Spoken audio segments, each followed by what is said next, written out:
Y ayer se llevaron a cabo las elecciones presidenciales en Ecuador. La mitad del mundo escogió al presidente, siendo Daniel Noboa reelecto. Recuerda que el presidente Daniel Noboa llevaba en el mandato no más de 1 año y medio. Esto después de declararse la muerte cruzada del exmandatario Guillermo Lasso. Lo llevó a él a una primera y segunda vuelta a convertirse en el presidente que tocó enfrentar grandes desafíos en estos años y un poco más de 3 meses de presidencia. Se enfrentó nuevamente a la misma candidata, a su rival Luisa González, pero esta vez, a diferencia de la primera vuelta donde había una especie de empate técnico entre los votantes, entre los resultados, pues ayer Daniel Noboa, por una diferencia de 12 puntos, tal cual como lo dijo él, ha sido una victoria histórica la que se consiguió en el pueblo ecuatoriano. ¿Qué le parece si revivimos este momento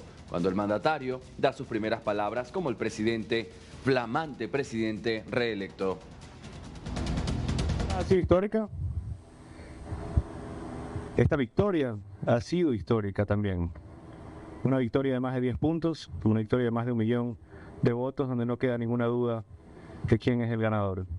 Y eso ha sido a base de perseverancia, de lucha, de trabajo, de cada uno de los miembros de este equipo que busca ese nuevo Ecuador, este equipo que lucha día a día para poder tener un país mejor para sus hijos de lo que ellos tuvieron.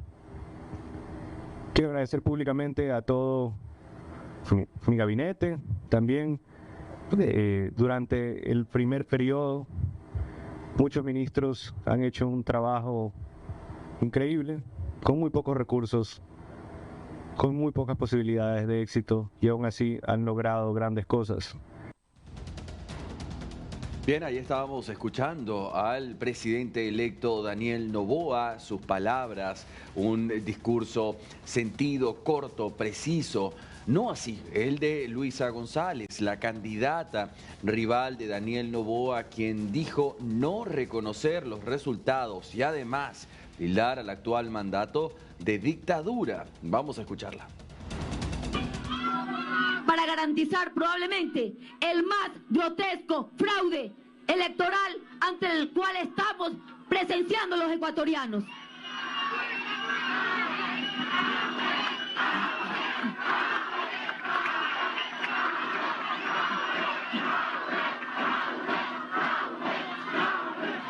Queridos hermanos, aquí hay que ser muy claro.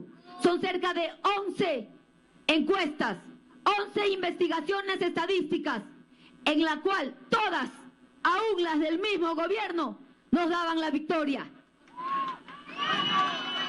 El exit poll, uno de ellos nos daba la victoria y ninguno dio una diferencia como la que estamos viendo en el CNE. Ninguno. Entonces, yo sí denuncio ante mi pueblo, ante los medios y ante el mundo que Ecuador está viviendo una dictadura y estamos enfrentando el peor y más grotesco fraude electoral de la historia de la República del Ecuador.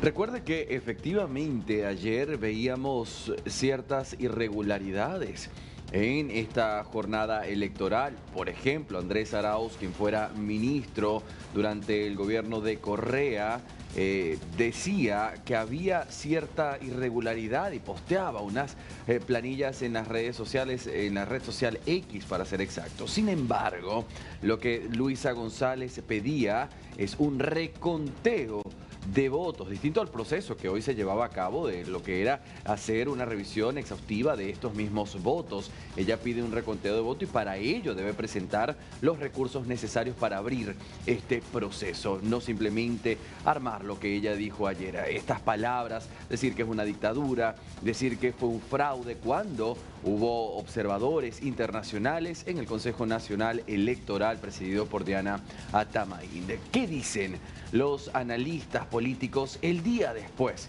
de que Daniel Noboa ha sido reelecto con 12 puntos de diferencia sobre la candidata Luisa González, quien en la primera vuelta tenían una cercanía tan notoria, tan marcada, que se hablaba de un empate técnico, pero en la segunda vuelta una tendencia desde el momento 1, desde el 2% de las mesas escrutadas, ya había una tendencia que apuntaba a que Daniel Noboa irreversiblemente era el presidente que el pueblo ecuatoriano había escogido pese a las dificultades que se le presentaron al mismo mandatario. Vamos a escuchar en este momento a Alejandro Zavala, analista, conversando con César García Vélez, y esto nos dice. ¿Contemplabas este resultado tan holgado?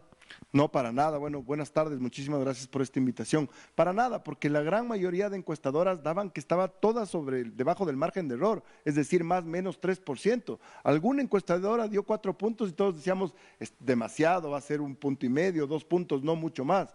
Cuando salieron los resultados, evidentemente nos agarró a todos con de mucha sorpresa. Bueno, ahora hay que aterrizar y analizar esos resultados. ¿Qué crees que pasó? ¿Qué influenció tanto para ese crecimiento tan gigante del presidente? Bueno, es muy complicado, es una visión simplista dar solo una razón. Fueron varias aristas. Yo creo que fue muy importante que el presidente entendió el mensaje de la primera vuelta. ¿Cuál fue el mensaje de la primera vuelta? Yo tengo esta frase de cabecera que es, hay que exprimir a los datos hasta que los datos te hablen. Entonces, por ejemplo, el país estaba escindido entre sierra y costa. ¿Dónde había que ir? A la costa. Estaba escindido entre lo urbano y lo rural, pues tenías que ir más a lo rural, a eso se juntó el invierno. Estaba escindido entre territorio y digital, bueno, había que hacer más territorio. Y finalmente tenías que acercar el Estado a la gente, pues o sea, el presidente agarró y puso desde el primer ministro hasta el último subsecretario, director zonal, a hacer un trabajo territorial pero gigantesco, les puso a todos, nadie en las oficinas, todo el mundo al territorio. Entonces por eso tal vez se puede explicar un poco, porque el trabajo territorial es silencioso, pues. No sabes, no se manifiestan normalmente en las encuestas, mucho más si es rural, y eso solo sabes del momento de la votación, si es que capitalizaste correctamente y la gente entendió que tenías más Estado, ese rato fue y votó por la gente. Ahora, la otra arista es también el cúmulo de errores del otro lado, ¿no? O sea, fue muy fuerte lo que le pasó a la otra campaña. Quizás es más superlativo, ¿no? Porque a más de los méritos de la campaña del presidente, los hierros de la ARC fueron escandalosos. Sí, impresionante. Yo tengo una pequeña lista y es increíble. Salió Ricardo Patiño a decir que iban a liberar a Jorge Glass saltándose la justicia. Salió Javier Lasso a decir que iban a profundizar la ley Mordaza saltándose la libertad de expresión. Salió Diego Borja a decir que se iban a tomar las reservas internacionales poniendo en riesgo la dolarización. Salió Paola Cabezas a decir que van a hacer los dólares a la ecuatoriana. Luego salió el tema de la tabla de drogas. Luego salió las infancias trans. Y para rematar, yo nunca había visto una cosa, que Luisa González con este tema de los gestores de paz tenga que salir al día siguiente a hacer control de daños de Luisa González, pues, de ella mismo. Este tema de los gestores de paz fue como la frutilla del pastel para la gente, porque evidentemente no iban a ser gestores de paz como hay en Estados Unidos o en otras partes del mundo, iban a ser a la venezolana, a la cubana. Fíjate, Associated Press, cito la fuente, en los gestores de paz de Petro, que están trabajando, son paramilitares, ex paramilitares. Entonces la gente entendió perfectamente que eso era muy peligroso. El tema de las iglesias, fíjate, de las religiones con Esther Cuesta, bueno, increíble. Y la entrevista de Rafael Correa con Ricardo Patino en Russia Today, bueno, es impresionante. Yo te decía hace un momento extra micrófonos, si yo soy el estratega me vuelvo loco, pues, porque yo estoy tratando de subirle a Luisa González, de darle un carácter individual a ella, de la directriz, y todo el mundo me torpedea por el resto de los lados. O sea, ¿cómo organizaron las vocerías? ¿Cuál es el nivel de autonomía que tienen los voceros en una campaña? Eso hay que tener hipercontrolado y lastimosamente ellos parece que no lo tuvieron. Muy bien, sobre este argumento de Luisa González de un supuesto fraude, ¿cómo podemos explicarle a la audiencia esta diferencia de 1 millón y pico de votos? Además de que el expresidente Rafael Correa señala que hubo un fraude porque no pudieron retroceder tanto los votos, porque habían actas que no tenían firma. ¿Cómo explicamos esta diferencia? Es que el expresidente Correa está pensando que estas son leyes de la física que son inamovibles. No es así, o sea, tú, si es que te va mal en una campaña, si te va un desastre en la campaña, evidentemente va a haber votos que pierdas, pues no es automático, no funciona así como una máquina o como un cuadro de Excel, que la gente que votó por ti en primera vuelta va a volver a votar, no funciona así, se puede perder los votos si es que haces una pésima campaña. A mí me parece que con una diferencia de 1.100.000 votos, salir a gritar fraude es mucho más allá que vergonzoso. Y además le hace daño a su propia organización. Fíjate, es tan evidente que le hace daño que los principales líderes, digamos, locales, a Leonardo Orlando, Paola Pavón, Pavel Muñoz, a J. Lloret, Aquiles Álvarez, que fue el primero, salieron ya a reconocer. Entonces eso te habla que adentro hay una decisión muy fuerte y que puede ser el principio incipiente de ya cuestionar el liderazgo vertical, que es el de Rafael Correa dentro de esa organización. Y finalmente, a pesar de que hay mucha tela por cortar, lo vendremos analizando con el tiempo, pero ¿cuál debe ser el primer paso del presidente para, primero, cambiar la página y comenzar un proceso de unidad nacional, de conciliación? Porque obviamente la polarización existe. Bueno, lo primero que tiene que hacer el presidente es darse cuenta de las lecciones que le dio la segunda vuelta, ¿no? Que no tiene un cheque en blanco, que la gente está votando con espíritu crítico, que necesita acercar al territorio al gobierno. O sea, las soluciones en medicinas, en educación, en estos temas, son acuciantes porque si no pierdes espacio, pierdes popularidad y con eso es más difícil maniobrar políticamente. Porque un gobierno débil, un gobierno que está golpeado de todos lados, cualquier persona va a tenerle como, digamos, no tomarle demasiado en serio. En cambio, un gobierno fuerte es diferente cómo negocias tú. Yo creo que una de las claves va a ser cómo lleguemos al 14 de mayo en la Asamblea.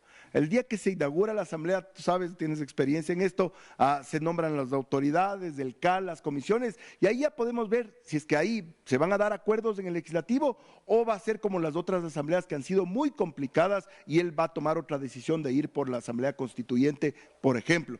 3 temas son muy importantes. Primero, reformas parciales para eliminar el Consejo de Participación Ciudadana y Control Social, que es como la raíz de los males de meter la política en los órganos de control.